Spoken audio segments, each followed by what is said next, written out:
두 기둥이라는 제목으로 하나님의 말씀을 선포하도록 하겠습니다. 집을 지을 때 기초가 중요합니다. 기초가 부실하면 여러 가지 위험에 버티지 못합니다. 그래서 우리는 신앙의 기초도 잘 닦아야 되는 것이죠. 그 위에서 바른 신앙생활을 할 수 있기 때문입니다.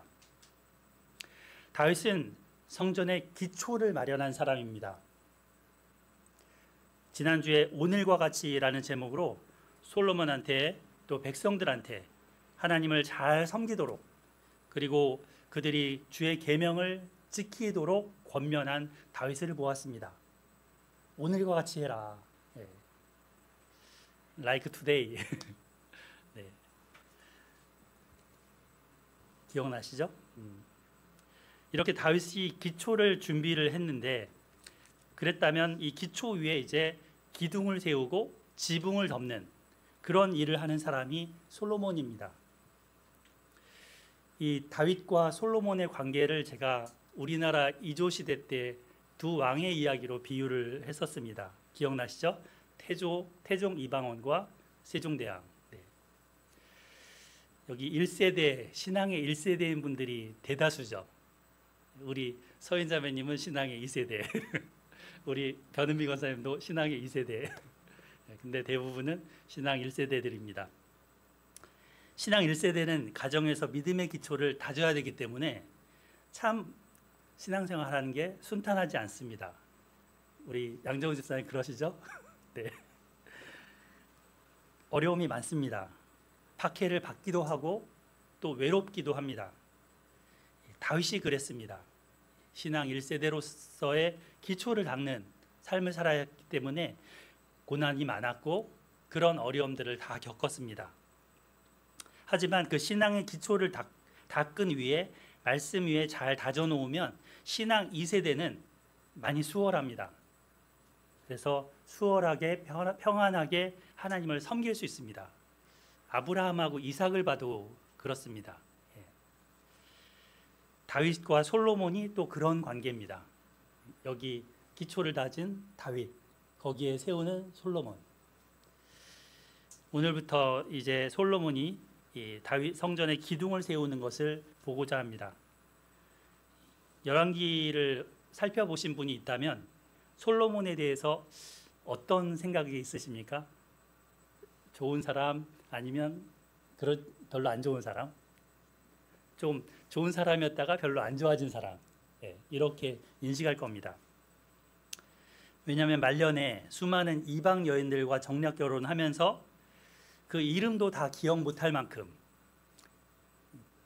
그 1000명이나 되는 아내가 있었다. 그리고 그녀들이 데려온 여러 가지고 온 우상들의 같이 말년에는 빠져서 하나님을 버렸다더라. 이것이 결국 통일왕국, 다윗이 그렇게 세워놨던 통일왕국이 분열되게 하는 기초가 되고 결국 지파들이 쪼개졌다더라. 이런 것들을 우리는 알고 있습니다. 하지만 역대하는 이 열왕기를 다 읽은 사람, 다 아는 사람들을 대상으로 쓴 책입니다. 그래서 솔로몬의 역사를 물론 알고 있지만 지금 목적하는 바에 맞춰서 역사를 재해석하고 있습니다. 뭐라고요? 재해석한다고요.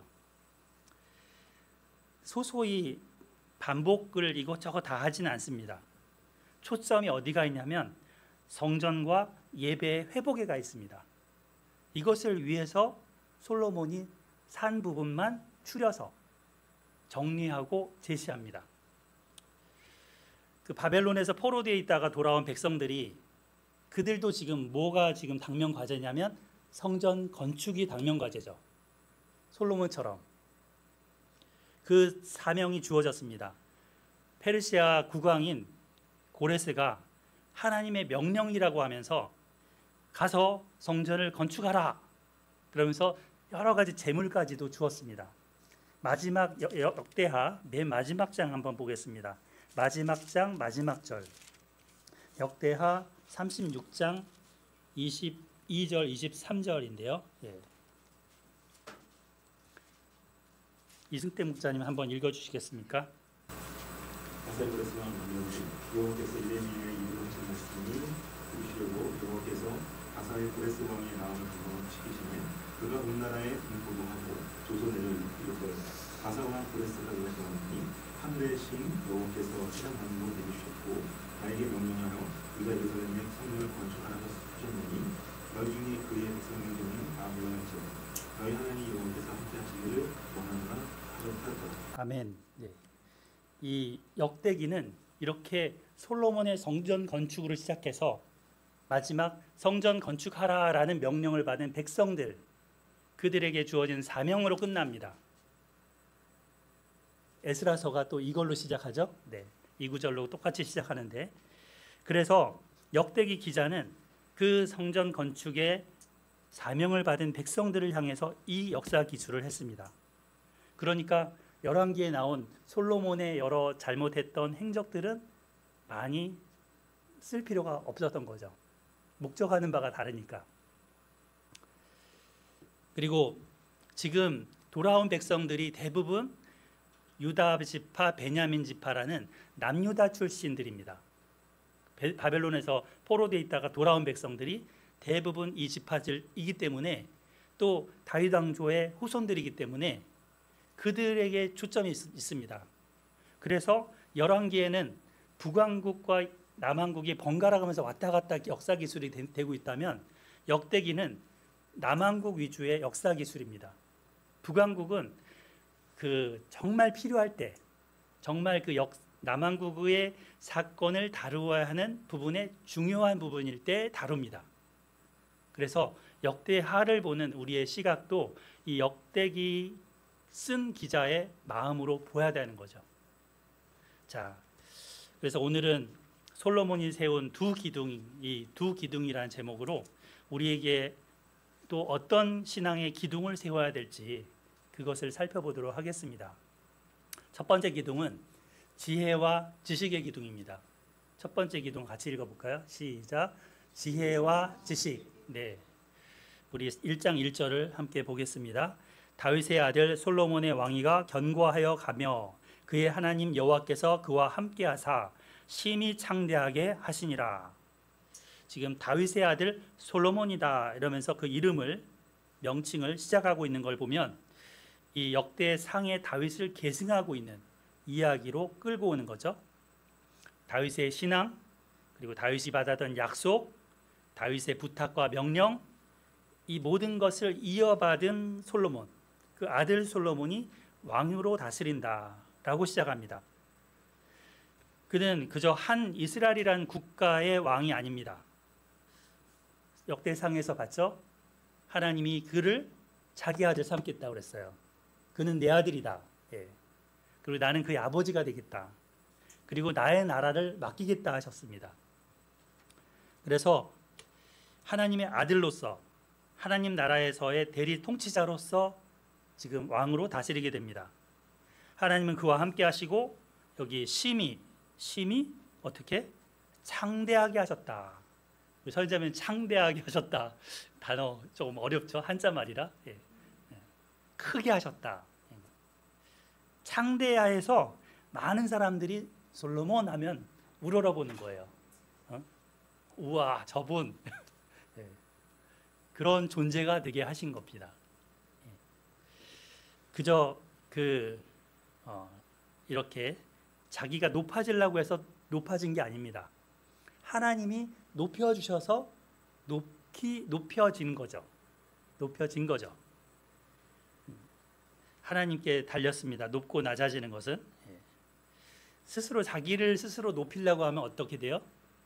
비굴해지거나 비참해지죠. 그죠? 그러나 하나님이 함께 하시고 세워주시면 존경받습니다.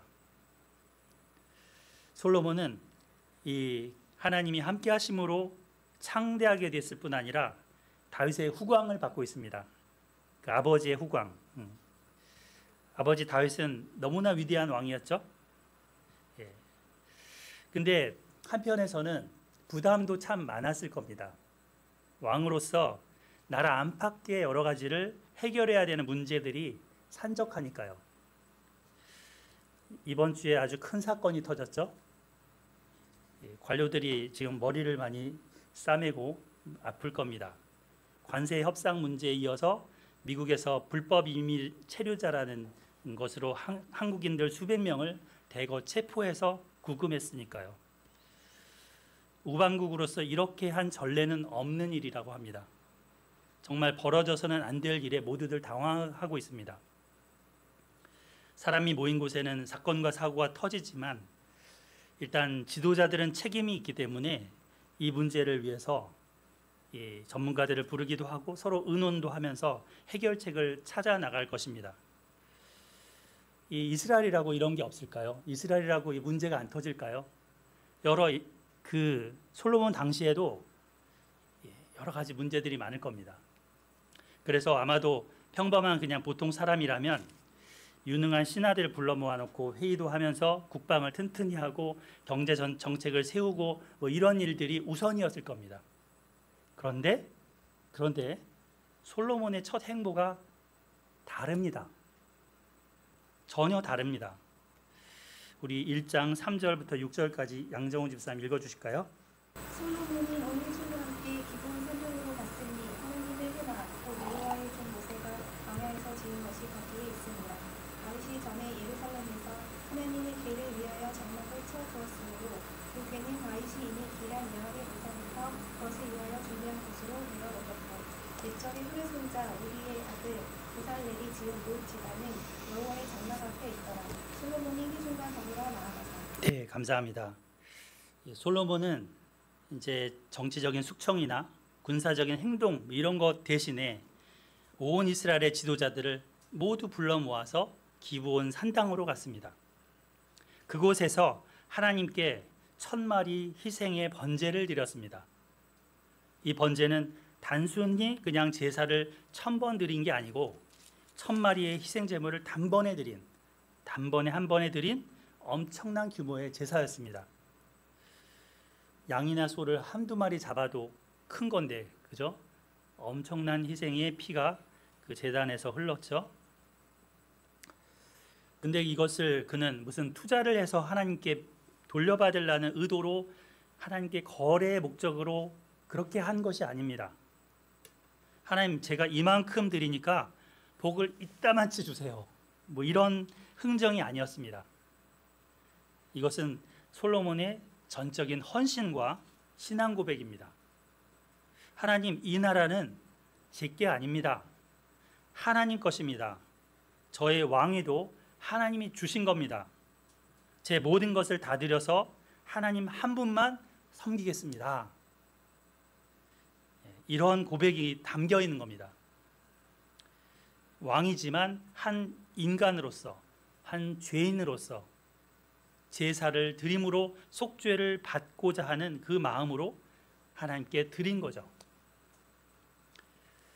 그는 인생의 가장 중요한 첫 단추를 잘 끼웠습니다. 예배로 끼운 거죠. 한 리더로서 어떤 가족 공동체든 또는 회사 공동체든 교회 공동체든 이런 공동체를 맡게 됐을 때 솔로몬의 예를 따랐으면 합니다. 가장 먼저 해야 될 것, 이것이 뭐라고요? 예배입니다. 하나님이 먼저입니다. 하나님 우선입니다. 십계명도 하나님 사랑이 먼저 나옵니다. 우리의 삶의 우선순위가 가장 먼저 하나님께 예배드리는 것이어야 합니다. 아침에 딱 일어나고 눈 비비고 일어나면 학교 가야 될 준비, 회사 가야 될 준비 또는 아침밥 차려야 될 준비로 마음이 부산합니다. 그죠? 얼굴 단장하는 것도 필요하고요. 근데 가장 먼저 우리가 하나님을 찾을 수 있기를 바랍니다. 첫 단추, 그것을 바르게 끼우고 할 때 이것이 바른 기둥으로 세워지는 것입니다. 주일이 일주일의 첫날입니다. 세상 사람들은 월요일을 첫날로 생각합니다. 하지만 주일이 첫날입니다. 첫날을 하나님께 드리는 예배로 시작하는 거죠. 첫 단추. 그래야 다른 것도 질서를 찾아갑니다. 솔로몬은 이것을 했습니다. 그가 왕이지만 여러 가지 다른 산적한 문제도 많고 할 일도 많지만 하나님께 찾아갑니다. 그리고 번제를 드립니다.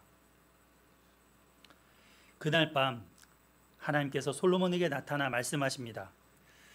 네, 우리 이은영 권사님 7절 읽어주실까요? 그날 밤에 하나님이 솔로몬에게 나타나 그에게 이르시되 네가 내게 무엇을 주랴 너는 구하라 하시니. 네, 열왕기에서 보면은 꿈으로 말씀하셨다라고 나오지만 여기서는 그냥 그날 밤에 하나님이 솔로몬에게 나타나 그에게 이르시되, 마치 선지자에게 나타난 거나 환상 가운데 나타난 것처럼 나타나 말씀하셨다, 이렇게 기록하고 있습니다. 여하튼 그에게 이것은 얼마나 큰 기회입니까? 네가 내게 무엇을 주랴? 내가 너에게 뭘 줄까? 뭘 줄까? 너 구해봐. 하나님이 기특한 아들에게, 하나님이 아버지라 그랬잖아요. 예. 아들에게 이렇게 얘기하는 겁니다. 만약 여러분한테 이런 기회가 주어진다면 무엇을 달라고 구하시겠습니까? 하나님이 이렇게 물으시면요, 뭐 달라고? 하나님 이거 주세요, 이렇게. 사실 무엇을 원할지는 마음의 준비를 해두는 게 필요합니다. 복음서에도 보면 예수님 만난 사람들이 있는데 예수님이 그들에게 이걸 물어보십니다. 길을 가시다가 안 못 보는 두 사람을 만났어요. 그래서 그들한테 물으시죠. 너희한테 뭘 하여 주기를 원하느냐? 동전 한 입 주세요. 이랬나요? 거린들이었으니까 먹을 거 주세요, 이랬나요? 아닙니다. 주님, 우리의 눈뜨기를 원합니다. 가장 기본적인, 가장 근본적인 문제를 예수님께 구한 거죠. 그들은 놀랍게도 눈을 떴습니다. 예수님의 치유를 경험하죠. 구할 것을 구했기 때문입니다. 근데 구하는 것을 잘못 구한 예도 복음서에 있습니다. 요한과 야고보의 어머니 살로메가 예수님께 나와 이렇게 있을 때 예수님이 물으십니다.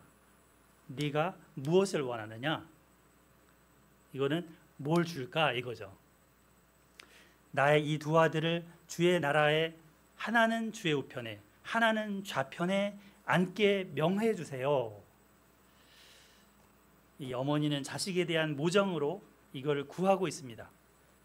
하지만 예수님은 아버지께서 그것은 주시는 거라고 하시면서 돌려서 거절하듯이 말씀을 하시죠. 그 어머니가 정말 구할 게 뭔지를 바르게 알았었다면 어땠을까 생각해 보게 됩니다. 베데스다의 목가에 38년 동안 병들어서 그 있던 사람한테도 찾아가서 물어봅니다. 네가 낫고자 하느냐? 근데 그는 낫고자 합니다. 주님, 저를 치료해 주세요. 구하지 못했습니다. 불평을 늘어놓습니다. 주님, 물이 움직일 때 나를 못에 넣어줄 사람이 없습니다. 그러니까 하나님이 여러분한테 딱 나타나서 내가 너한테 뭘 줄까? 너 구해봐 할 때 그게 참 좋은 기회인데, 그렇게 주어지더라도 우리가 평소에 마음에 정말 구할 거를 갖고 있지 않다면 구할 수 없는 거죠. 또는 잘못 구하는 거죠. 그래서 베드로 사도는 이렇게 이야기했습니다. 소망에 관한 이유를 물을 때 대답할 것을 항상 준비해 두라 라는 말씀을 하시죠. 너희 속에 있는 소망에 관한 이유를 묻는 자들에게 대답할 것을 항상 준비하되 온유와 두려움으로 하고, 베드로전서 3장 15절 말씀입니다. 솔로몬에는 이 질문에 하나님이 물어보시는 것에 어떻게 대답했을까요? 우리 변은미 권사님 8절부터 10절을 한번 읽어주실까요?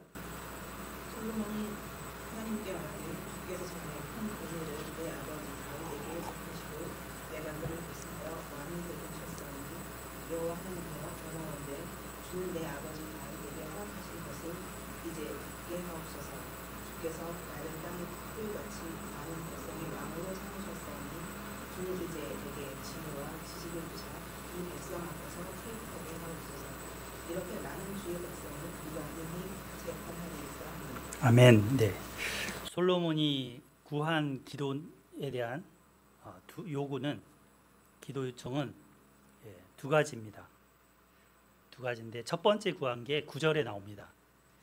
주는 내 아버지 다윗에게 허락하신 것을 이제 굳게 하옵소서.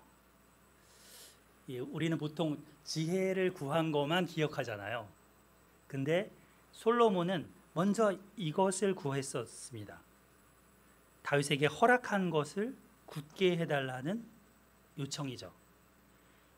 어떤 거를 하셨죠? 하나님이 허락하신 게 뭐죠? 다윗의 집을 세워주겠다는 것이었습니다. 다윗의 후손을 영원히 그 자리를 이어가게 하겠다는 것이었습니다.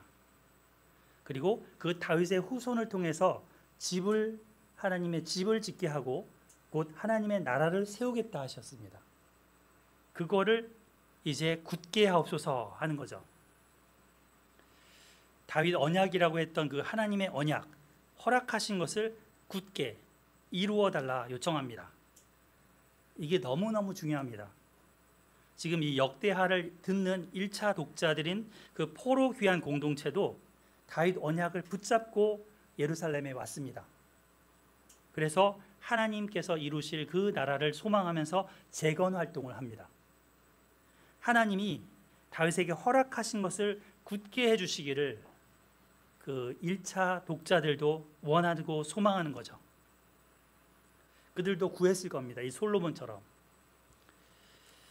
우리에게는 하나님이 허락하신 것을 굳게 해달라는 게 뭐가 있을까요? 새 언약이죠. 예수 그리스도의 피로 맺어주신 새 언약. 많은 사람을 위하여 흘리는 바 나의 피 곧 언약의 피니라 하셨던 그 언약을 굳게 해주시옵소서. 우리는 구할 수 있죠. 죄의 용서와 의롭다 하심 그리고 우리를 성화시켜 가시고 영원한 생명을 주시겠다는 그 언약을 굳게 해주십시오. 이 약속을 붙들고 살아가는 우리에게도 하나님이 그 허락하신 것을 굳게 해주시기를 기도합시다. 이게 첫 번째 기도입니다. 두 번째 기도는 잘 알고 있는 지혜를 구하는 거죠. 여기 지혜, 히브리어로 뭐라고 썼어요? 호크마. 이게 학함 또는 호크마 이렇게 부르는데요. 지혜. 백성들 앞에 이제 그가 출입 곧 들어가기도 하고 나가기도 할 텐데 이 수많은 백성들의 재판거리들에 대해서 어떻게 판결할 수 있을지 지혜와 지식을 달라고 구합니다. 통치 행위를 잘 하게 해달라는 기도입니다. 개인적인 영달이나 자기를 위한 평안을 구하지 않습니다. 자기가 번영하는 것, 원수로부터 이기는 것, 또는 우리로 치면 아프지 않고 오래 살게 해달라는 거, 이런 게 아닙니다. 맛있는 거 먹고 좋은 집에 편안하게 사는 것, 이런 거 구하지 않습니다. 오직 하나님의 백성을 잘 다스릴 수 있는 지혜와 지식을 구했습니다. 이 솔로몬의 마음 중심에는 나가 아니라 하나님과 하나님 백성이 있었던 거죠. 참 기특하죠. 네, 기특한 왕입니다. 정말 괜찮은 태도입니다. 참 괜찮은 태도라는 책이 있어요. 꼭 한번 사서 읽어보세요. 참 괜찮은 태도. 나중에 한번 말씀드릴게요. 이런 태도가 그 사람의 됨됨이를 알려줍니다. 어떤 태도로 하나님께 나아가고 어떤 태도로 기도하는가, 그 내용이 무엇인가를 살펴보면 그 사람이 어떤 사람인지를 알 수 있습니다. 그래서 우리가 괜찮은 기도를 해야 되는 거죠. 하나님, 참 고놈 기특하네. 이런 괜찮은 태도를 보일 수 있기를 원합니다. 그 기도 제목 뒤에 있는 솔로몬의 마음 자세를 하나님은 보셨습니다.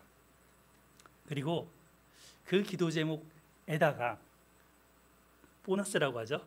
플러스 알파. 보너스를 엄청 덧붙여서 그 구한 거를 주시겠다 하십니다. 전무후무하다는 말을 표현을 이렇게 하시죠. 우리 서인자매님 12절 다시 한번 읽어주세요. 12절.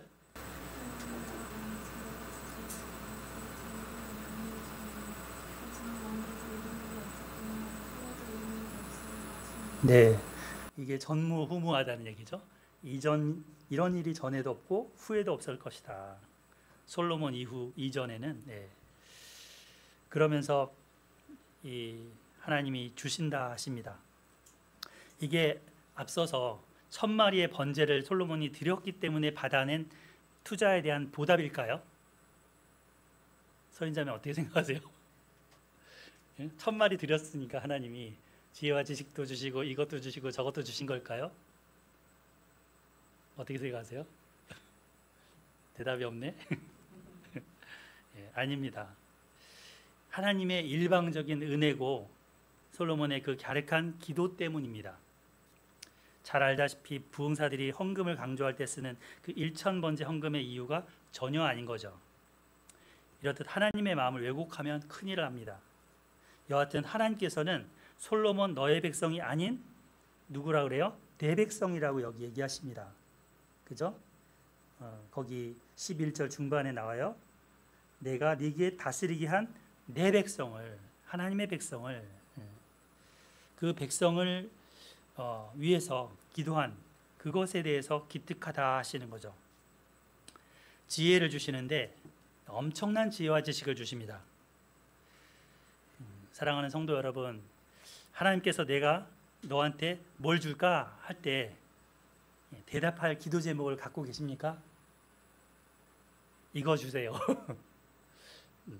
기도 제목 안 갖고 계신 분을 위해서 제가 하나 드리겠습니다. 야고보 사도는 뭘 구할지 망설이는 사람이 있을까 봐 이거를 구해보아 이렇게 귀띔해 줍니다. 그게 야고보서 1장 9절입니다. 너희 중에 누구든지 지혜가 부족하거든 모든 사람에게 후히 주시고 꾸짖지 아니하시는 하나님께 구해라. 그리하면 주시리라. 뭐 구하래요? 지혜를 구해봐라. 바울 사도도 우리한테 지혜 갖기를 원하고 이렇게 말합니다. 여기 써놨습니다. 에베소서 1장 17절. 우리 주 예수 그리스도의 하나님 영광의 아버지께서 지혜와 계시의 영을 너에게 주사 하나님을 알게 하시고. 뭐를 주시기를 바란다는 거예요? 지혜를, 계시를 주시기를 바란다는 겁니다. 단순히 세상 지혜가 아닙니다. 하나님을 깊이 아는 영적인 지혜이면서 사람의 마음을 통찰하고 살필 수 있는 지혜입니다. 제게 이 지혜가 너무 필요합니다. 예, 이런 지혜가 있으면 좋겠습니다. 성도님들의 마음을 살피고 또 함께 공동체를 이루어갈 수 있는 그러한 지혜를 하나님께서 주시기를 기도해 주세요. 예. 저도 여러분들을 위해서 그렇게 구하겠습니다. 리더로서가 아니더라도 하나님의 사람으로 살아가려면 참된 지혜가 필요합니다. 근데 잠언은 이 지혜에 대해서 많이 얘기를 하고 계시죠. 지혜를 구하라 하면서 지혜 여인에 대해서도 31장에 얘기하고 있는데 9장 10절에 보면 그 지혜는 곧 여호와를 경외하는 것이 지혜의 근본이다 라고 하십니다. 그 뿌리가 하나님을 경외하는 데서 온다는 거죠. 지혜를 바르게 사용하면 무너지고 흐트러지고 했던 세계도 질서가 세워집니다. 천지창조 시대 때 보면 혼돈하고 공허하고 흑암이 가득했는데 하나님의 지혜가 같이 일하면서 질서가 생기고 생명이 들어가고 빛이 가득하게 되죠. 그 지혜가 함께 일했다라고 잠언에 계속 얘기합니다. 그래서 그 지혜를 받을 때, 솔로몬이 지혜를 받을 때 어떤 모습이 될지 우리는 그려볼 수 있는 거죠. 질서가 있고 또 생명이 있고 그리고 빛이 가득한 그러한 나라가 됩니다. 우리 1장 후반부 부분부터 보면 그것이 지혜를 받게 된 결과의 한 단면입니다. 1장 후반부 14절부터 나오는 17절까지 나오는 내용들이요. 그래서 그 지혜 받은 내용들이 나오게 되는데 14절에 보면 솔로몬이 병거, 마병을 엄청 모았고 은금, 백향목을 많게 했다라는 내용이 나옵니다. 또 애굽 또 여러 나라에서 말들을 사들였다라는 것도 나옵니다. 혹시 여기서 보시면서 의문 안 드세요? 이효승 집사님, 지난번에 다윗이 마병의 병거의 말에 힘줄을 끄는 것은 신앙 고백이다라고 했었잖아요. 근데 솔로몬은 여기서 마병을 많이 들여왔는데 이게 과연 선하고 바람직한 것인가라는 의문이 들잖아요. 변질. 네. 그런데 역대기 기자는 이 부분을 쓰면서 좋게 얘기하고 있어요. 왜냐하면 하나님이 앞서 부나 재물이나 영광을 주시겠다 하시고 여러 원수들로부터 이기게 하시겠다라는 것에 하나의 준비라는 측면으로 쓰고 있는 거예요. 그리고 하나님이 주시는 그런 힘의 강력함, 그런 것들을 상징성 있게 보여주는 거죠. 전쟁의 무기 같은 것들로 가득 채워져서 주변의 외침으로부터 막아주기도 하시는 것으로, 그래서 성전 건축을 위한 또 재료들도 채워지는 것으로 그려놓고 있다는 겁니다. 제가 이 부분이 조금 의문스러워서 좀 찾아보기도 하고 생각을 해본 내용입니다. 자, 이렇게 해서 첫 번째 기둥, 지혜에 대해서 살펴봤습니다. 두 번째 기둥 같이 읽어볼까요? 화면 보시고 시작. 드림, 네, 최고의 것을 드림, 곧 헌신이라는 기둥입니다. 솔로몬이 예배 인생의 왕으로서의 첫 단추를 잘 끼우고 지혜를 받았는데 이제 프로젝트를 시작합니다. 2장 1절을 보면 솔로몬이 여호와의 이름을 위하여 성전을 건축하고 자기 왕위를 위하여 궁궐 건축하기를 결심하니라 했습니다. 두 가지 건축을 목표로 삼았죠. 성전과 궁궐, 이 두 가지 건축이 지금 그에게 당면한 결심 내용입니다. 그리고 이것을 하기 위해서 이제 어떤 일을 하냐면 두로왕 후람한테 편지를 보냅니다. 그리고 그 후람한테 보낼 때 여호와의 이름을 위하여 이것을 짓는다라고 이야기를 합니다. 자, 2장 3, 4절을 보면 솔로몬이 후람한테 자기 아버지 때 백향목을 그들이 보내준 것처럼 지금도 성전 건축을 하려고 하니까 나무들을 보내달라고 요청하죠. 그리고 이렇게 해서 이방 왕과 같이 성전을 건축하겠다라고 합니다. 이것을 하면서 하는 의도는 뭐냐면 최고의 것을 성전에 짓는 데 드리고자 하는 의도입니다. 예루살렘이나 이스라엘에서 나무를 구할 수 있겠어 없겠어요? 있죠. 있지만 최고의 것은 아닌 거예요. 중품이나 하품인 거죠. 최상품을 지금 갖고 오기 위해서 이 후람에게 요청을 하는 겁니다. 레바논 백향목은 당대 최고의 목재였습니다. 음식을 만드시는 그 요리사들을 재료가 생명이라고 하지 않습니까? 재료가 좋으면 요리법이 좀 서툴러도 조금 그 과정이 서툴러도 어때요? 맛있죠. 그래서 허영만 씨가 식객이라는 그 작품을 썼는데 거기도 보면 요리사들이 요리 음식 재료 구하는 것에 아주 중점이 많이 가 있습니다. 그것을 어디서 어떻게 구해오는지 중요하다는 거죠. 재료가.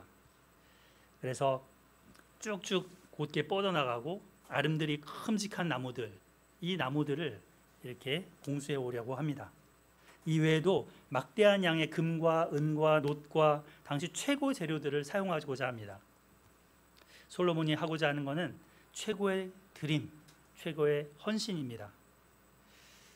제가 이렇게 나이가 많이 든 상태에서 신학교를 들어갔습니다. 그죠? 예. 그래도 정년 이후에 하면 어떠나 이런 생각도 있었고 얘기도 들었지만 한 살이라도 더 젊었을 때 나를 드리고 싶었습니다. 우리의 생은 짧고 내일을 알 수가 없습니다. 최고의 것을 하나님께 드릴 때가 그 드릴 시기가 오래지도 않고 많지도 않습니다. 가급적이면 어릴 때 가급적이면 젊을 때 나의 베스트, 나의 최고의 것을 하나님께 드릴 수 있으면 좋겠습니다. 이 솔로몬이 가졌던 마음, 두 번째 기둥, 우리도 가졌으면 합니다. 내게 그 최고의 것이 없다면 이 두로 왕 후람에게 요청한 것처럼 다른 사람의 도움을 받아서라도 하나님께 최고의 것을 드리고 싶은 마음가짐을 가졌으면 합니다. 부탁받은 그 사람도 하나님 섬길 기회를 제공받는 거죠. 같이 섬길 수 있게 되는 거죠. 이방인이라고 하나님 섬기는 것에 제외되는 그런 게 없게 되는 거죠. 유대인과 이방인이 하나 돼서 성전을 지어하게 됩니다. 이것은 마치 에베소서 2장에 보면 유대인과 이방인이 예수님 안에서 하나 돼서 교회를 이뤄간다는 그 모습을 보여주는 예시가 됩니다. 우리도 유대인 편에서는 이방인입니다. 하지만 이방인이었던 우리가 예수님 안에서 교회의 일원이 됐습니다. 사도 베드로 당시만 해도 이것은 용인되기 어려웠던 겁니다. 그래서 예루살렘 회의를 했잖아요. 사도 바울을 비롯한 믿음의 선배들이 터전을 잘 닦아놓고 터를 마련해 놨기 때문에 우리가 이제는 기둥을 세워가는 이방인이지만 그 일을 할 수가 있는 것입니다. 요즘도 사실 기독교에 대해 잘 모르고 예수님에 대해 잘 모르는 사람들은 예수님이 유대인 출신이라는 것을 잘 모릅니다. 심지어 이스라엘 사람들도 예수님이 유대인이었다라는 것을 모른다고 합니다. 마태복음을 들이밀면 놀란다고 합니다. 그분이 예수 그리스도가 유태인이었어? 이렇게. 근데 유태인의 그리스도로만 오시지 않았습니다. 이방인의 그리스도로서도 오셨습니다. 그래서 예수님 안에서 하나가 되어서 성전을 이뤄가게 하십니다. 솔로몬은 이렇게 해서 후람 왕에게 요청을 하는 거죠. 5절 6절 우리 기쁨 사모님 혹시 읽어주실까요? 5절 6절.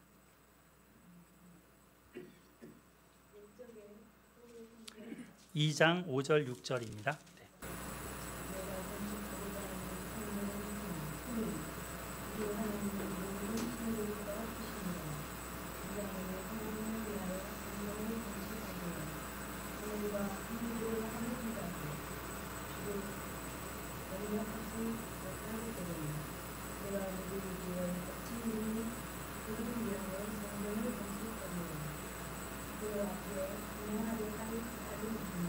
아멘. 네. 이 솔로몬의 신앙 고백입니다. 하나님은 모든 신들보다 크신 분이시고 이 자그마한 성전 하나가 그분을 담기에는 아무 의미가 없다는 거죠. 다만 하나님 이름을 위해서 하나님을 기억하고 하나님께 하나님께 예배드리기 위해서 짓는 것일 뿐이다. 이런 고백을 합니다. 사도행전 7장에 보면 스데반이 설교를 하는데 당시 헤롯 성전이라는 예루살렘에 있는 성전에 대해서 그들은 거의 신성시했습니다. 근데 솔로몬이 지었던 이 성전 이후에 지었던 이 헤롯 성전이 왔었는데 스데반은 이 부분을 인용합니다. 그래서 그들이 가진 이 성전 신앙, 건물 위주의 신앙, 거기에 갇힌 신앙에 대해서 이야기합니다. 광야의 교회가 하나님과 동행했던 이야기부터 거치면서 이 솔로몬도 그 건물 안에 하나님을 담지 못한다고 얘기했다라고 설교하죠. 신앙의 참된 본질이 어디 있는지 이야기합니다. 솔로몬의 신앙을 여기서 엿볼 수 있습니다. 이후에 솔로몬은 백향목 목재 외에도 최고의 기술을 가진 장인들을 요청합니다. 7절에 나오죠. 그래서 재주 있는 사람들을 보내달라고 요청합니다. 목공에 능한 사람, 실을 잘 짜는 사람, 금, 은, 동, 철 이런 나무나 돌이나 철들을 잘 다룰 수 있는 사람, 그리고 문양이나 조각을 잘 할 수 있는 사람, 잘 훈련받은 사람들을 보내달라고 요청합니다. 모두 필요합니다. 후람은 기쁘게 응답했고 사람도 나무도 다 그 요청대로 보내줍니다. 두 정상 외교 회담이 성공적으로 이루어졌습니다. 자, 11절부터 16절에 보면 후람이 솔로몬을 인해서 하나님을 찬양하고 모든 구한 것을 주겠다는 약속이 나옵니다.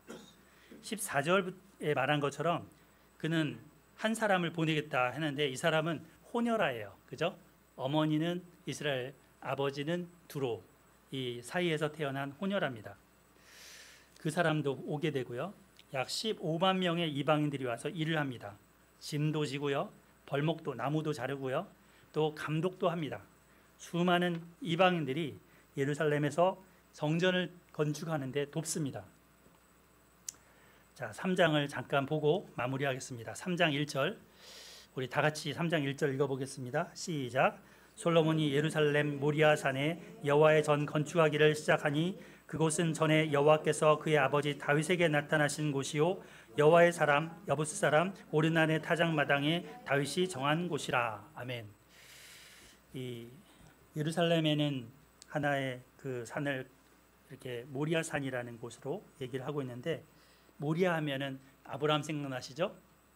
이삭을 번제로 바쳤던 그 장소, 그 장소에 이 전을 건축합니다. 또 우리 역대 상이나 또 열왕기 사무엘 하 마지막에 보면 이 오르난의 타작마당에서 다윗이 번제한 곳이죠. 같은 그 장소에 이제 성전이 지어집니다. 이 아브라함 때부터 이어 내려오는 다윗 때부터 이어 내려오는 것을 계승하고 있습니다. 그들에게 주신 하나님의 언약을 지금 계승하면서 그 언약과 맞닿아 있습니다. 그래서 왕위에 오른 지 4년째 건축이 시작됩니다. 3절부터 17절까지 성전 곳곳의 크기와 내용들이 기술되어 있습니다. 시간 관계상 그림으로 잠깐 설명하겠습니다. 여기 보시면 이 규빗이 50cm죠. 그래서 이 길이가 보시면 60규빗이라고 했으니까 30m, 그리고 폭이 20규빗이라고 했으니까 10m. 여기서부터 저쪽 한 10m 될까요? 예. 그 정도 폭에 30m. 예. 좀 가늠이 되시죠? 성전 크기가 높이가 15m. 한 5층 건물. 예. 그 정도 건물이 세워지고 그리고 여기에 이제 이런 두 기둥과 높바다 그리고 이런 것들이 기술되어 있습니다. 내부는 순금으로 채워집니다. 순금으로 덮입니다. 천장은 잣나무로 만들되 종이 도배가 아니라 순금 도배를 합니다. 우리는 하얀 거로 지금 되어 있지만 이게 황금색으로 다 번쩍번쩍하다고 생각해 보세요. 예, 그런 모습입니다. 또 보석으로 채워집니다. 들보, 문지방, 벽, 문짝 다 금도금입니다. 가장 소중한 지성소는 순금 600달란트로 입혀졌다고 합니다. 아마 이 금의 달란트 얘기를 들은 당시 사람들은 입을 떡 벌렸을 겁니다. 그 가치를. 10절부터 지성소 안에 두 그룹 형상을 자세히 이야기하는데 이거는 에덴 동산을 지키던 두 그룹 천사를 상징합니다. 성전은 아담 당시 에덴 동산의 모습을 형상화한 듯 보입니다. 이 성전을 들어가는 입구에 세워지는 것은 두 기둥입니다. 여기 보이시죠? 기둥들. 마지막 절 3장 17절 같이 한번 읽어보겠습니다. 시작. 두 기둥들을 성전 앞에 세웠으니 왼쪽에 하나요 오른쪽에 하나라. 오른쪽에 있는 것은 야긴이라 부르고 왼쪽 것은 보아스라 불렀더라. 네, 야긴과 보아스. 솔로몬이 지은 성전 입구에 세워진 특별한 두 개의 기둥입니다. 이 두 기둥들은 성전 기둥을 받치는 용도가 아니었습니다. 성전을 들어가는 모든 사람들이 보도록 세워놓은 신앙 고백의 상징물입니다. 오른쪽 기둥은 야긴, 왼쪽은 보아스. 그 뜻이 뭐냐면 그가 세우신다, 그에게 능력이 있다 이런 뜻입니다. 그는 누굴까요? 하나님이시죠. 하나님이 세우신다. 하나님에게 능력이 있다. 이 신앙 고백을 성전에 들어갈 때마다 하게 한 거죠. 우리 예배 드릴 때 신앙 고백 하잖아요. 그죠? 전능하사 천지를 만드신 하나님 아버지를 내가 믿사오며부터 시작하는 그 신앙 고백을 여기서는 이렇게 표현한 것입니다. 하나님이 세우신다. 하나님에게 능력이 있다. 오늘 우리 본문에서 신앙의 두 기둥에 대해 살펴보았습니다. 하나는 지혜와 지식의 기둥, 하나는 하나님께 최고의 것을 드리는 헌신의 기둥. 이 기둥들이 이 교회에도 우리 교회에도 세워져 있기를 소망합니다. 예수 그리스도를 믿는 우리 자신들이 바로 우리 마음의 성전입니다. 하나님이 성전입니다. 이 두 기둥을 생각하고 살아갑시다. 나의 지혜와 힘을 의지하는 게 아니라 하나님의 지혜를 구하고 하나님의 지혜를 받아서 살아갑시다. 그래서 사람들의 마음을 살피고 사람들에게 적합한 말들을 해주고 또 그들의 말을 들어줄 수 있는 그런 지혜가, 하나님을 경외하는 지혜가 에스라 소망교회 모든 성도님들에게 가득 넘치기를 소망합니다.